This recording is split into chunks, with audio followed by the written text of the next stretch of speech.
Hi everyone. This is book summary to You Coach You, How to Overcome Challenges at Work and Take Control of Your Career by Helen Tupper, Sarah Ellis.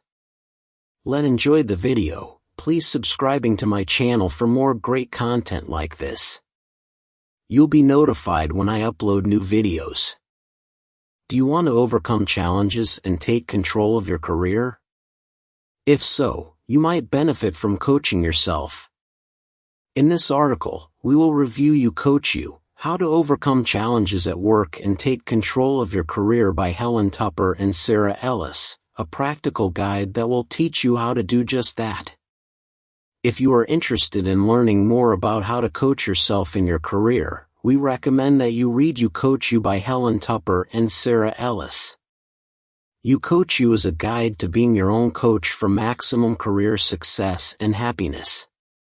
With practical guides, questions that help you think about who you are at work, and fun exercises, the authors show you how you can be your own best cheerleader and guide. Introduction: What's in it for you? Learn how to coach yourself to success. A personal coach, how awesome would that be? Who doesn't long for that perfect someone to stand on the sidelines, cheering you on, encouraging you, and teaching you how to get better at what you do? But adding that support person to your life can be expensive and time-consuming. So, what if you could do the job yourself? It's an exciting thought, even a liberating one.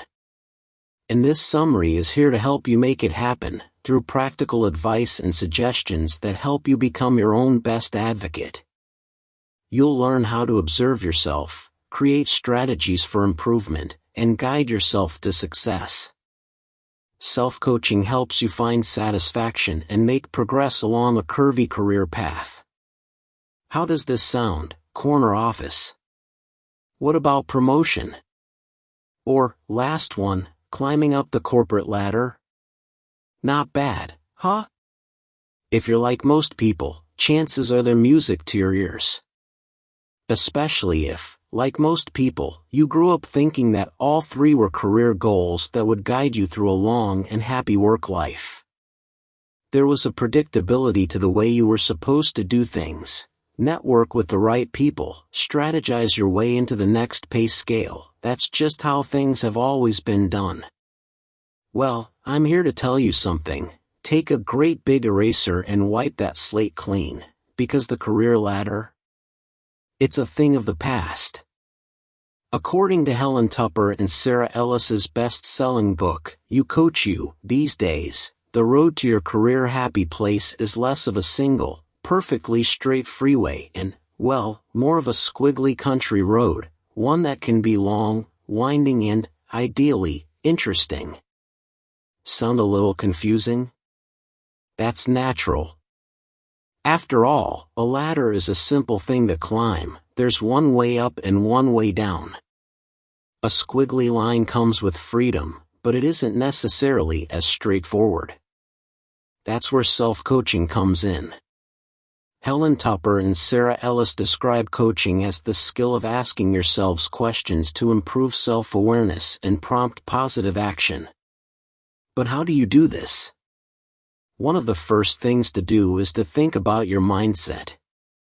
Researcher Carol Dweck introduced the notion of a growth mindset versus a fixed mindset. Here's one way to make the leap between the two. Instead of saying you can't do something, say you can't do it yet. That one word can open the door to limitless potential. Approaching the exercises and ideas in this summary with a growth mindset can go a long way in helping you coach yourself to your maximum potential. That raises a question: just what is your maximum potential? Well, to figure that out, you first need to know exactly who you are now. Not quite there yet? That's normal, a lot of people aren't. So let's figure it out. To begin with, are you a doer or a thinker? Just for fun, try on the other side once in a while. Pause often. Evaluate and analyze your work. Listen to your own thoughts. Are they jumpy, or are they focused? Do they shy away from difficult situations? Next, expand that thoughtfulness outward. It's not just about having a clear understanding of who you are, but also about knowing how others see you. In this summary, you'll learn more about the 6 areas of self-coaching: resilience, time, self-belief, relationships, progression, and purpose. Along the way, you're likely to encounter an old foe, your inner critic, the one who says you're not smart enough or good enough. When this happens, try to be your own best friend. What would you tell your best friend if they were doubting themselves? Remember to give yourself that same encouragement. And with that in mind, let's dive in. You already possess the tools for developing resilience and self-belief. This summary will discuss resilience and self-belief, which are often intertwined. These words get thrown around a lot, but when it comes to developing the actual traits, it can be tough to figure out exactly how to do it. Don't worry. You don't need to spend your days chasing after an exhausting, and maybe even false, positivity. You just need to notice more of the good stuff that's already there and talk about it in the right way. See, the words you use when you talk to yourself can have a huge impact on what you do and how you feel, so you don't want to use limiting ones. Start with the letter P. Psychologist Martin Seligman identified the 3 Ps of pessimism: personal, pervasive, and permanent. AKA, it's all my fault, everything sucks, and it will always be this way. Words like these are thinking traps, and they just box you into unhelpful assumptions. No one's life is 100% awesome all the time. Need proof? Look around you for examples of people who have overcome the odds. Once you find some, reach out to them for advice. And look within yourself, too. You'll find examples of how you yourself have succeeded there, and you can learn a lot from examining why. Which leads us to the next letter in this vocabulary lesson, R. That's R for recognize, record, and reflect. What is one success you've had today, even if it's tiny? Recognize it and record it, that is, write it down. Then look for the lesson it contains and reflect on that. Then move your reflections into action. Start by imagining your future, the one you'd like to create. Write down an obstacle to that future, and, finally, imagine how you can overcome it to get where you need to be. Pay close attention to the way you talk about yourself. What lens do you see yourself through, one that's limiting or one that's limitless? If the former, try this technique for changing your mindset. The authors of You Coach You call it the fly-on-the-wall technique. Imagine that you've got a great idea that you think will really benefit your organization. There's a big meeting coming up, and you're planning to pitch it to your colleagues. As the meeting approaches, you're getting more and more excited about sharing the idea. Your colleagues are really going to love it, and once it's adopted, it's sure to be a hit. When your moment comes, you stand and deliver. And it's a flop. It's pretty clear that your idea, the one you've been so excited about, hasn't been very well received. You might be tempted to leave the meeting upset about bombing your big pitch. In fact, you're only human, you might find it hard not to. But before you do, pause.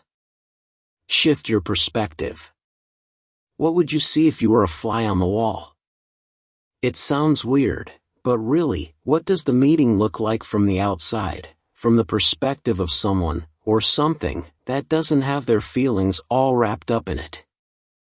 Being a fly on the wall helps you see more than just what's inside your head. It helps you remember things like that one coworker who nodded when you spoke or another who smiled and scribbled some notes. It helps you remember that your manager didn't say your idea was horrible, but instead, why don't you crunch the numbers and bring it back to the team next week? Self-belief isn't something you're necessarily born with. Through techniques like the fly-on-the-wall exercise, it can be learned and built. And often, it's hard work. So while you're doing all this cultivating of resilience and self-belief, remember to rest. Actively resting by doing things you enjoy, like playing an instrument or reading a good book, can help you build your resilience reserves. The simplest pleasures, like trying a new ice cream flavor, can help boost your day. And a boost to your day is important, because time is limited, and you want to make the best of what you have. Make time your friend and it will reward you well. Think of pretty much any conversation you've had with anyone in your life lately. It probably went something like this: "How's it going?" Eye roll. Deep sigh. Busy. Just so busy. Kids, work, school.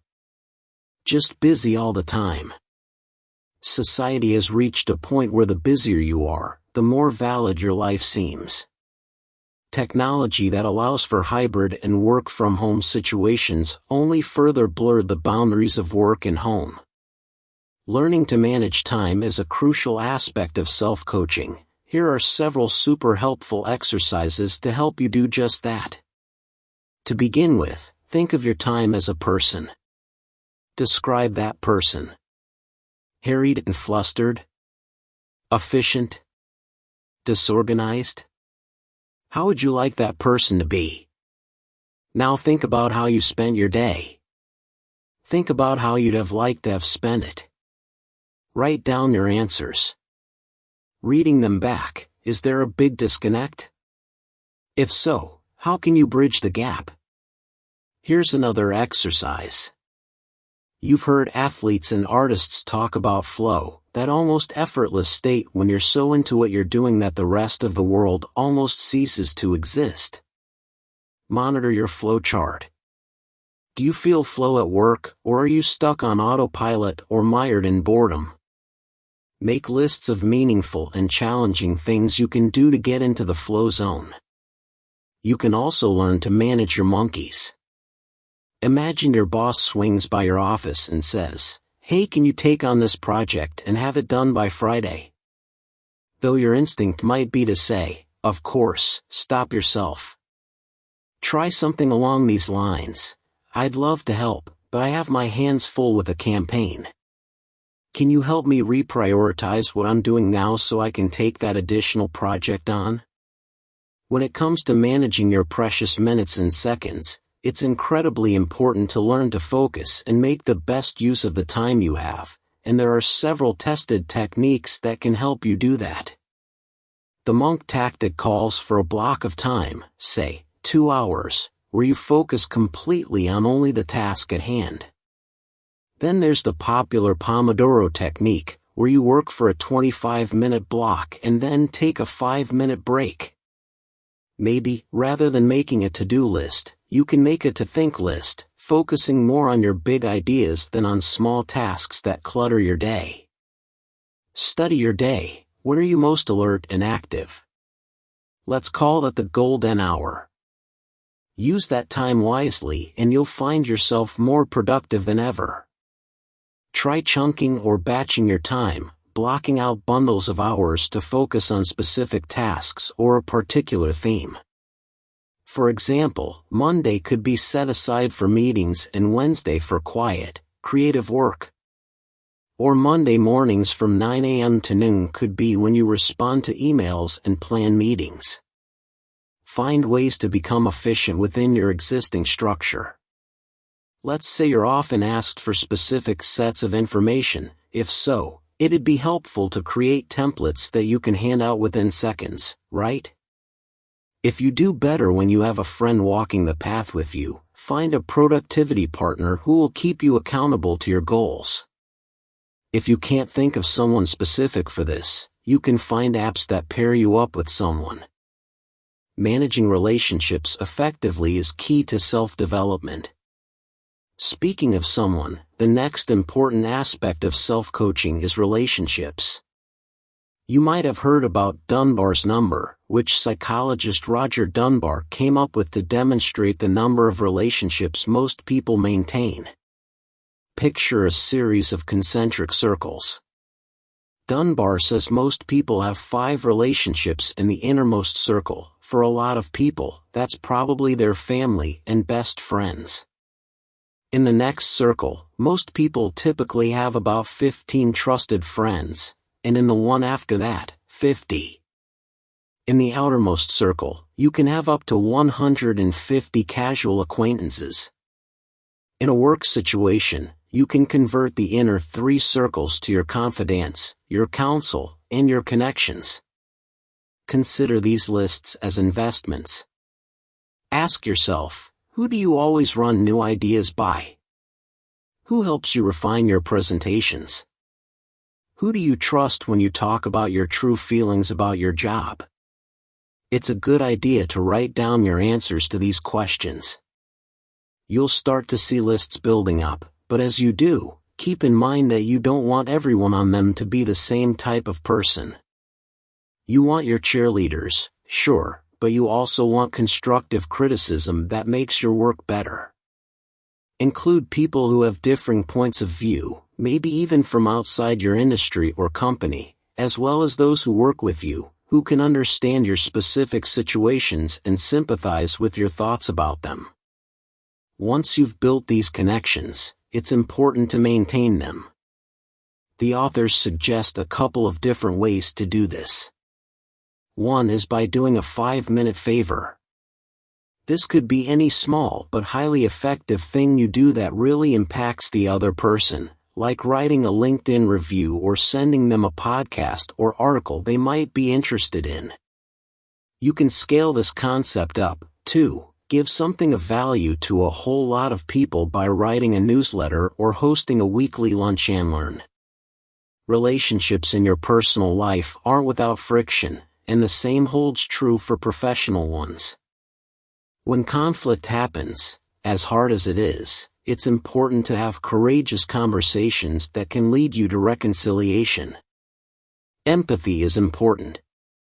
Put yourself in someone else's shoes by offering to do parts of their job, perhaps while they're on vacation. Consider your personality type. Are you a conflict activator or an avoider? In the face of a disagreement, some people are fine with immediately having a conversation about it, while others shelve an uncomfortable topic for later. With different techniques, you get the best from both types of people. For example, when you hold a meeting, give everyone 5 minutes at the start to share their opinion or appoint a neutral facilitator. For those who are uncomfortable with direct conflict, suggest making pro and con lists, or ask everyone to share their thoughts ahead of time via email. Understanding your purpose can help guide your progression. Let's talk about progression and purpose, 2 factors that are vital for a truly satisfactory work life. Progression used to mean working long hours and sacrificing family time for a series of promotions until you found yourself in an important corner office with an assistant outside. But now, progression can come in many ways. Status isn't as important as finding the unique fit that works for you. It's important to set your own pace and not be trapped by traditional ways of thinking. The authors of You Coach You, Helen Tupper and Sarah Ellis, share some great examples of ways they progressed in their careers. Sarah Ellis went the volunteer route. She started a group called Inspire, which raised money to help young employees at the company who were starting out from disadvantaged backgrounds. Helen Tupper took the education route. While working at Capital One, she researched and pitched additional learning to her managers. Not only did she earn additional qualifications, she passed along what she learned through the courses to her team, adding value to the whole enterprise. These types of sideways moves can lead to great progression through that squiggly career path we talked about at the beginning of this chapter. As well as volunteering in education, consider doing projects in other departments, mentoring others, doing a job swap, or shadowing someone in another position, or even creating a new role. Because here's what drives progression: purpose. Maybe you worry that you're just putting in days at work without a real purpose or direction. That kind of anxiety is totally normal. But you should understand that purpose in itself isn't an achievable goal because the finish line is always moving. It's more of a direction. To get at your purpose, ask yourself questions. For example, who inspires you? What are your passions? What do you want to learn? How do you want to change the world? The answers to these questions can help guide you towards your purpose. Now observe your workday and pick out meaningful moments. Why are those moments meaningful? How can you create more like them? And where do you have an impact on others? Now look for overlap between your answers to the first and second sets of questions, and you can start to get an idea of how you're achieving your purpose and where you can grow. Ask yourself what the purpose of your organization is. Does your purpose fit that of your employer? Perhaps most importantly, ask how much of yourself you bring to work every day. Do you bring the person who's ready to learn and grow and bring all aspects of themselves to the table? By following the suggestions in this summary and learning how to build the right mindset and skill set, you can coach yourself to a unique, personal success that suits you, your purpose, and your workplace. Final summary. Coaching doesn't have to be an expensive, out-of-reach thing that you wish you could have. Self-coaching using specific steps within certain actionable areas can help guide you with purpose. Keeping an open mind about the meaning of progression and success will help you discover better ways to a fully realized career. Here's one more thing you can do, too: start having switch-off Sundays. Working around the clock doesn't lead to career progression, it just burns you out. And with your smart devices keeping you plugged in all week long, it can be hard to truly unplug. These days, the only way to do that might be to literally turn off your phone on Sundays. It might sound radical, but doing this, even just for a few hours to start with, can result in a dramatically more energized and productive Monday morning. Thank you for watching. Please subscribe, like and share. See you in next videos.